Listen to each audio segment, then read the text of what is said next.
एक समय की बात है। कैलाश के शांत शहर में अजय नाम का एक विनम्र भक्त रहता था।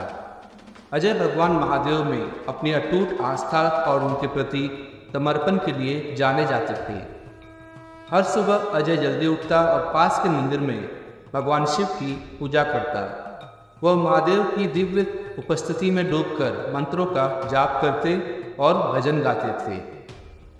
एक दिन जब अजय मंदिर से लौट रहा था तो उसकी नज़र सड़क किनारे बैठे एक गरीब भिखारी पर पड़ी। भिखारी कमजोर था, उसके कपड़े फटे हुए थे और उसके चेहरे पर भूख का भाव था। अजय का हृदय दया से भर गया और उसने बिना कुछ सोचे समझे भिखारी को कुछ भोजन और पानी दिया। भिखारी ने कृतज्ञतापूर्वक प्रसाद स्वीकार किया और अजय को उसकी दयालुता के लिए आशीर्वाद दिया।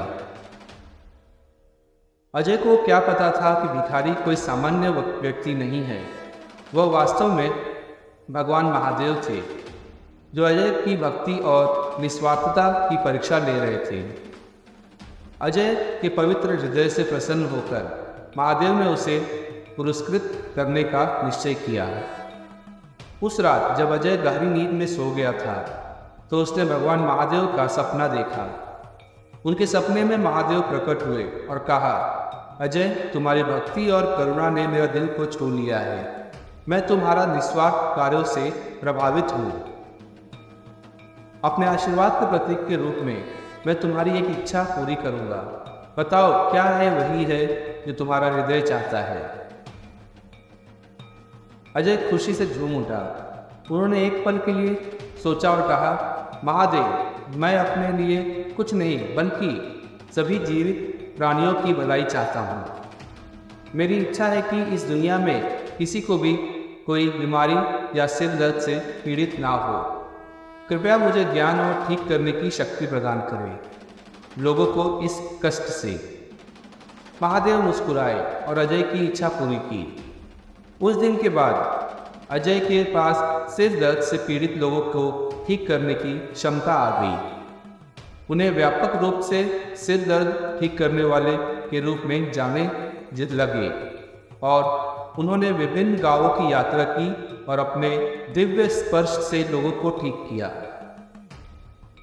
अजय की चमत्कारी उपचार शक्तियों के बारे में बात जंगल की आग की तरह फैल गई। दूर दूर से लोग अपने असहनीय सिरदर्द से राहत पाने के लिए उनके पास आते थे। अजय ने सभी के साथ दया और प्रेम का व्यवहार किया। अपनी सेवाओं के लिए कभी कोई मौद्रिक मुआवजा स्वीकार नहीं किया। उनका मानना था कि दूसरों को ठीक करना एक दैवीय कर्तव्य है और इसे निस्वार्थ भाव से किया जाना चाहिए। साल बीतते गए और अजय ने अपना नेक काम जारी रखा। उन्होंने अनगिनत लोगों को ठीक किया, उनके जीवन में मुस्कान और राहत लाई थी। हालांकि अजय विनम्र रहे और भगवान महादेव के प्रति अपनी भक्ति में समर्पित रहे।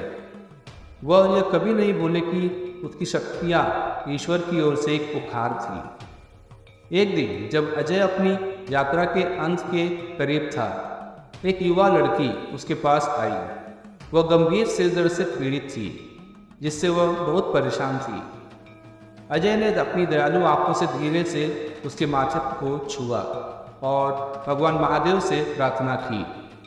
चमत्कारिक ढंग से लड़की का सिर दर्द गायब हो गया और उसे अपने ऊपर शांति की लहर महसूस हुई। जैसे ही लड़की ने अजय की ओर देखा, उसे उसके चारों ओर दिव्य प्रकाश की आभा दिखाई दी। उसे एहसास हुआ कि अजय कोई सामान्य व्यक्ति नहीं बल्कि भगवान महादेव का एक चुना हुआ भक्त है। कृतज्ञता से अभिभूत होकर वह अपने घुटनों पर गिर गई और अजय को उसके उपचारात्मक स्पर्श के लिए धन्यवाद दिया। अजय ने मुस्कुराते हुए कहा, मेरे बच्चे, ठीक होने की शक्ति मेरे पास नहीं है बल्कि भगवान महादेव की दिव्य कृपा है। हमेशा याद रखें कि जब भी आप किसी कठिनाई या दर्द का सामना करें तो महादेव पर विश्वास रखें और वह आपका मार्गदर्शन करेंगे, उपचार और खुशी का मार्ग। इन शब्दों के साथ अजय ने लड़की को विदा किया और अपनी यात्रा जारी रखी। जहाँ भी वह गया प्यार और उपचार फैलाया, और इसलिए सिर दर्द ठीक करने वाले की विरासत जीवित रही, जिसने लोगों को ईश्वर में विश्वास रखने और निस्वार्थ भाव से दूसरों की सेवा करने के लिए प्रेरित किया। दोस्तों, यही था आज का कहानी जो आप सभी तक हम पहुंचाना चाहते थे। आशा करते हैं कि आपको ये कहानी जो हमने बताया आपको इस वीडियो के माध्यम से अच्छा लगा होगा और इससे आपने कुछ अवश्य सीखा होगा।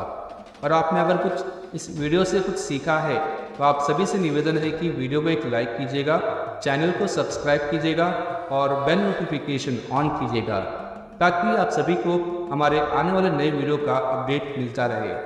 तो मिलते हैं अगले वीडियो में, तब तक के लिए ओम नमः शिवाय, श्री शिवाय नमस्तुभ्यं, हर हर महादेव।